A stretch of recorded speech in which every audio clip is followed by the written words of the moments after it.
Hello. And welcome to Larry's Library. Hello, welcome to Larry's Library. We're continuing with Heidi. Today we got going to Chapter 5, 2 Visits and What Came of Them. Quickly the winter passed, and still more quickly the bright, glad summer, and now another winter was drawing to its close. Heidi was still as light-hearted and happy as the birds, and looked forward with more delight each day to the coming spring, when the warm south wind would roar through the fir trees and blow away the snow, and the warm sun would entice the blue and yellow flowers to show their heads, and the long days out on the mountain would come again, which seemed to Heidi the greatest joy that the earth could give. Heidi was now in her 8th year. She had learnt all kinds of useful things from her grandfather. She knew how to look after the goats as well as anyone, and little Swan and Bear would follow her like two faithful dogs and give a loud bleat of pleasure when they heard her voice. Twice during the course of this last winter, Peter had brought up a message from the schoolmaster at Dorfli, who sent word to Alm-Uncle that he ought to send Heidi to school, as she was over the usual age, and ought indeed to have gone the winter before. Uncle had sent word back each time that the schoolmaster would find him at home if he had anything he wished to say to him, but that he did not intend to send Heidi to school, and Peter had faithfully delivered this message. When the March sun had melted the snow on the mountainside, and the snowdrops were peeping out all over the valley, and the fir trees had shaken off their burden of snow and were again merrily waving their branches in the air, Heidi ran backwards and forwards with delight, first to the goat shed, then to the fir trees, and then to the hut door, in order to let her grandfather know how much larger a piece of green there was under the trees, and then would run off to look again, for she could hardly wait till everything was green and the full, beautiful summer had clothed the mountain with grass and flowers. As Heidi was thus running about one sunny March morning, and had just jumped over the water trough for the 10th time at least, she nearly fell backwards into it with fright, for there in front of her, looking gravely at her, stood an old gentleman dressed in black. When he saw how startled she was, he said in a kind voice, "Don't be afraid of me, for I am very fond of children. Shake hands, you must be the Heidi I have heard of. Where is your grandfather?" "He is sitting by the table, making round wooden spoons," Heidi informed him as she opened the door. He was the old village pastor from Dorfli, who had been a neighbor of Uncle's when he lived down there, and had known him well. He stepped inside the hut, and going up to the old man, who was bending over his work, said, "Good morning, neighbor."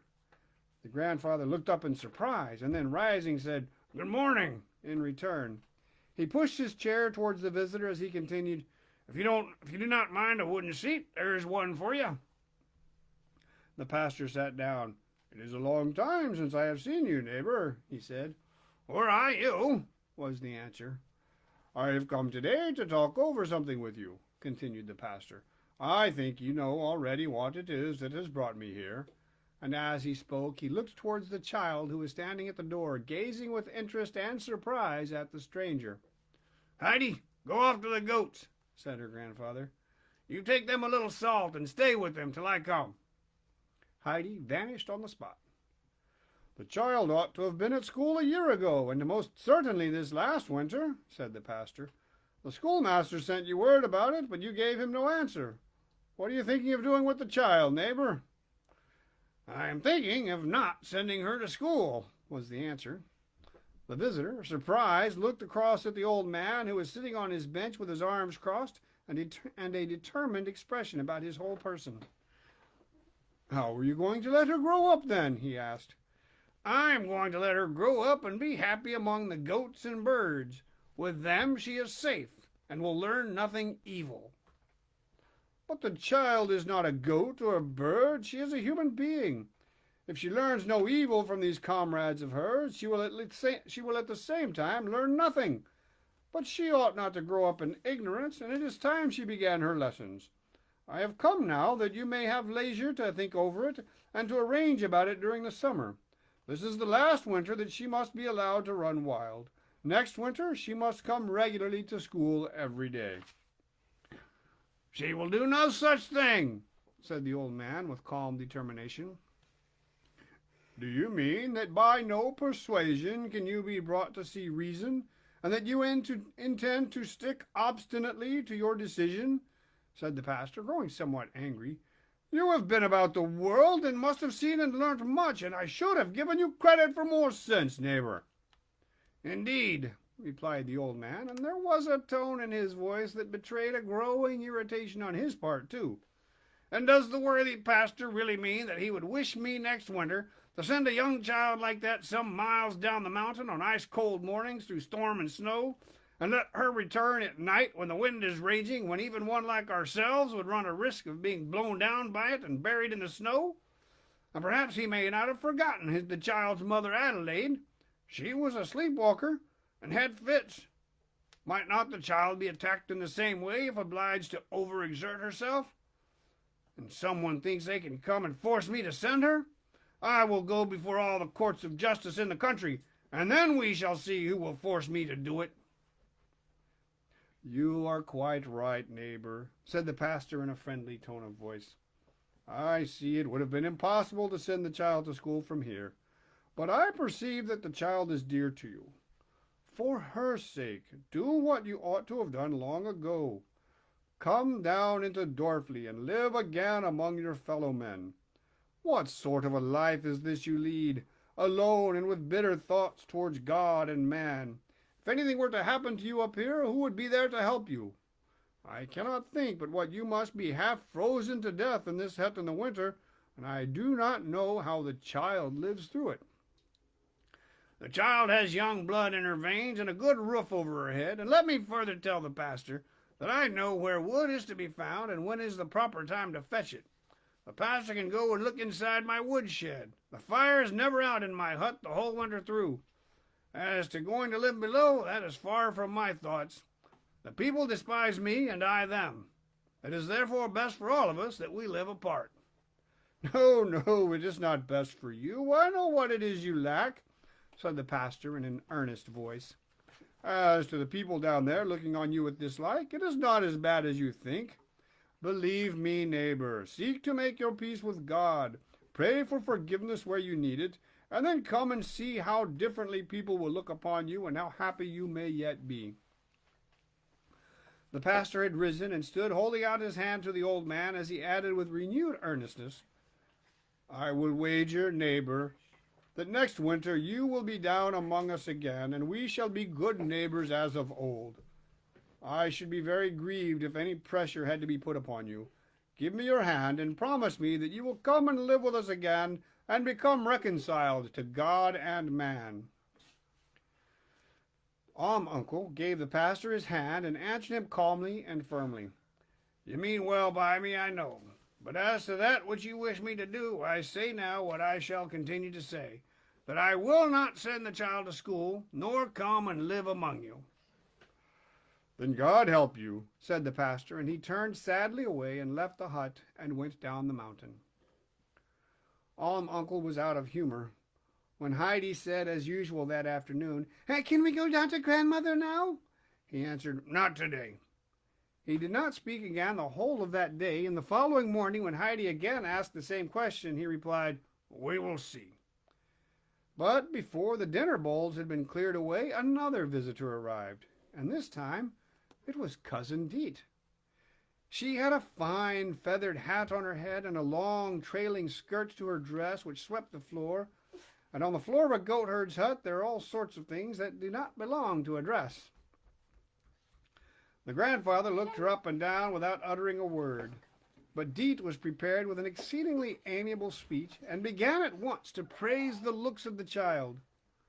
She was looking so well she should hardly have known her again, and it was evident that she had been happy and well cared for with her grandfather.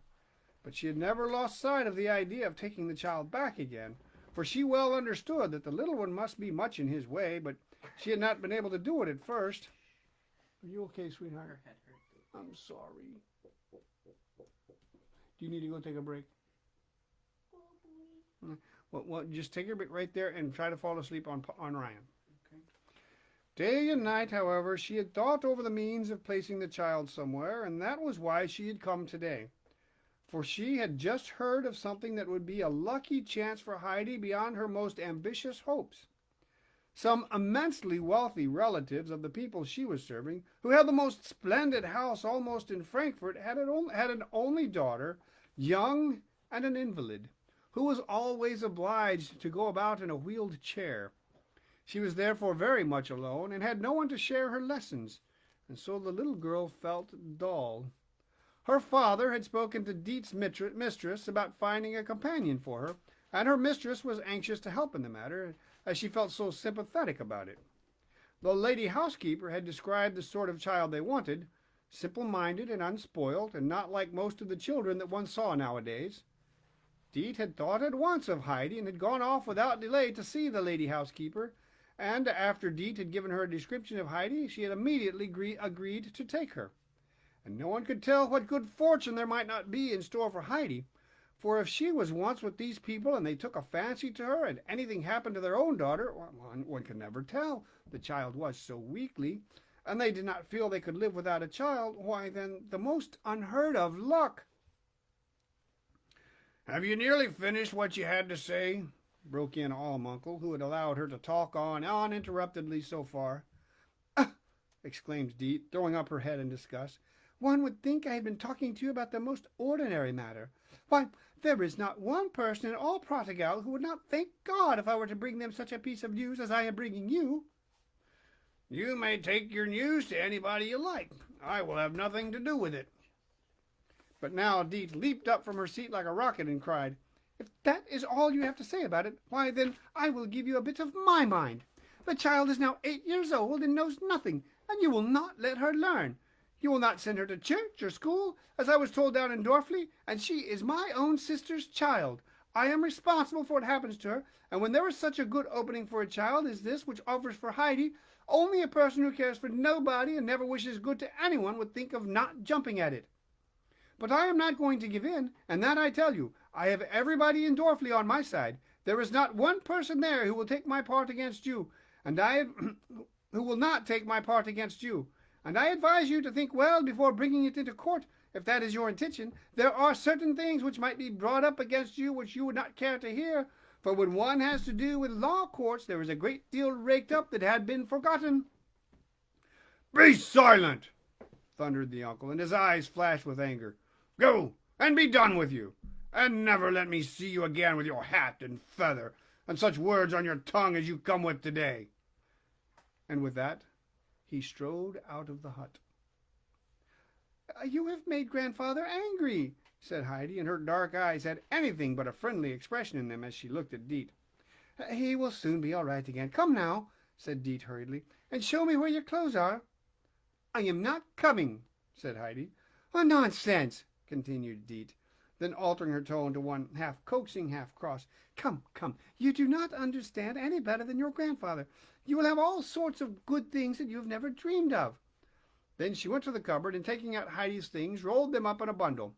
"Come along now, there's your hat. It is very shabby, but will do for the present. Put it on, and let us make haste off." "I am not coming," repeated Heidi.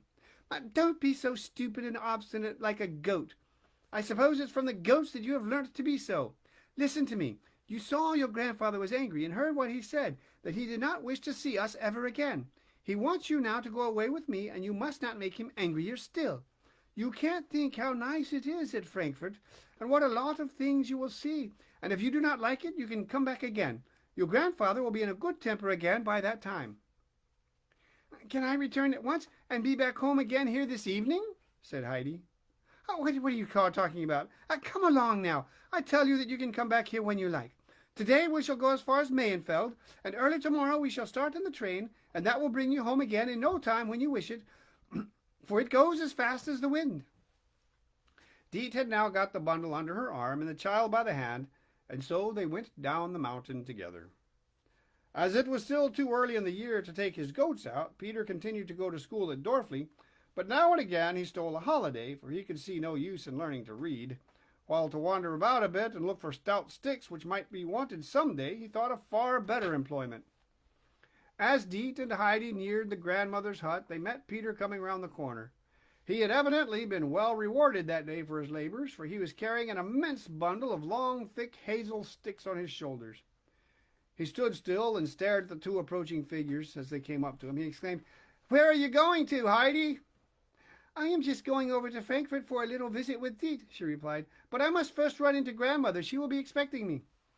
"No, no, you must not stop to talk. It is already too late," said Dete, holding Heidi, who was struggling to get away, fast by the hand. "You can go in when you come back. You must come along now." And she pulled the child on with her, fearing that if she let her go in, Heidi might take it into her head again that she did not wish to come, and that the grandmother might stand by her. Peter ran into the hut and banged against the table with his bundle of sticks with such violence that everything in the room shook, and his grandmother leaped up with a cry of alarm from her spinning wheel. Peter had felt that he must give vent to his feelings somehow. "What is the matter? What is the matter?"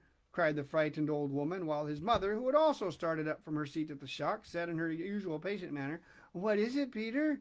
Why do you behave so roughly?" "Because she is taking Heidi away," explained Peter. Who, where to? Who, where to, Peter, where to?" asked the grandmother, growing still more agitated. But even as she spoke, she guessed what had happened, for Brigitte had told her shortly before that she had seen Dete going up to Alm-Uncle. The old woman rose hastily and with trembling hands opened the window and called out beseechingly, "Dete, Dete, do not take the child away from us. Do not take her away." The two who were hastening down the mountain heard her voice, and Dete evidently caught the words, for she grasped Heidi's hand more firmly. Heidi struggled to get free, crying, "Grandmother is calling. I must go to her." But Dete had no intention of letting the child go, and quieted her as best she could.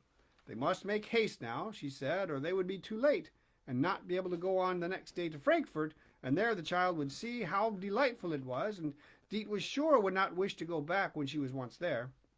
But if Heidi wanted to return home, she could do so at once, and then she could take something she liked back to grandmother. This was a new idea to Heidi, and it pleased her so much that Dete had no longer any difficulty in getting her along. After a few minutes' silence, Heidi asked, "What can I take back to her?" "We must think of something nice," answered Dete. "A soft roll of white bread. She would enjoy that, for now she is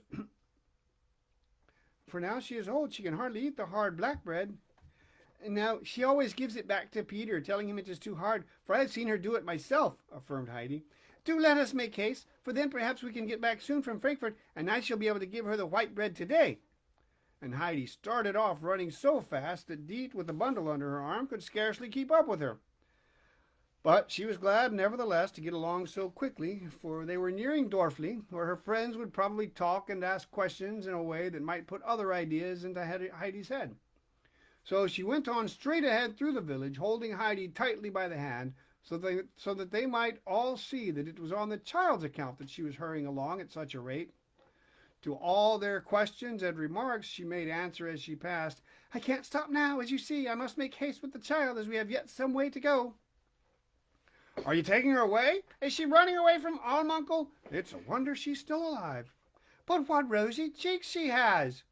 Such were the words which rang out on all sides, and Dete was thankful that she had not to stop and give any distinct answers to them, while Heidi hurried eagerly forward without saying a word. From that day forward, Alm-Uncle looked fiercer and more forbidding than ever when he came down and passed through Dorfli. He spoke to no one, and looked such an ogre as he came along with his pack of cheeses on his back, his immense stick in his hand, and his thick frowning eyebrows, that the women would call to their little ones, "Take care, get out of Alm-Uncle's way, or he may hurt you." The old man took no notice of anybody as he strode through the village on his way to the valley below, where he sold his cheeses and bought what bread and meat he wanted for himself. After he had passed, the villagers all crowded together looking after him, and each had something to say about him. How much wilder he looked than usual. How now he would not even respond to anybody's greeting, while they all agreed that it was a great mercy that the child had got away from him, and had they not all noticed how the child had hurried along as if afraid that her grandfather might be following to take her back. Only the blind grandmother would have nothing to say against him, and told those who came to her to bring her work or take away what she had spun, how kind and thoughtful he had been with the child, how good to her and her daughter, and how many afternoons he had spent mending the house, which, but for his help, would certainly by this time have fallen down over their heads. And all this was repeated down in Dorfli, but most of the people who heard it said that grandmother was too old to understand, and very likely had not heard rightly what was said. As she was blind, she was probably also deaf. Alm-Uncle went no more now to the grandmother's house, and it was well that he had made it so safe, for it was not touched again for a long time. The days were sad again now for the old blind woman, and not one passed but what she would murmur complainingly, "Alas, all our happiness and pleasure have gone with the child, and now the days are so long and dreary. Pray God I see Heidi once again more before I die." And that's the end of chapter 5. That was a sad chapter. Wasn't that a sad chapter? Yeah. Well, chapter 6. So I'll not be reading tomorrow and Monday. I'll be back on Tuesday with chapter 6, a new chapter about new things. Oh. I'm so sorry. I fell off a wooden chair onto the ground. I I know. tried to I hold know. myself up, but I I'm couldn't. sorry. You're gonna be okay. Thank you. This has been Larry's Library. I'm gonna Bye. go to my bed now.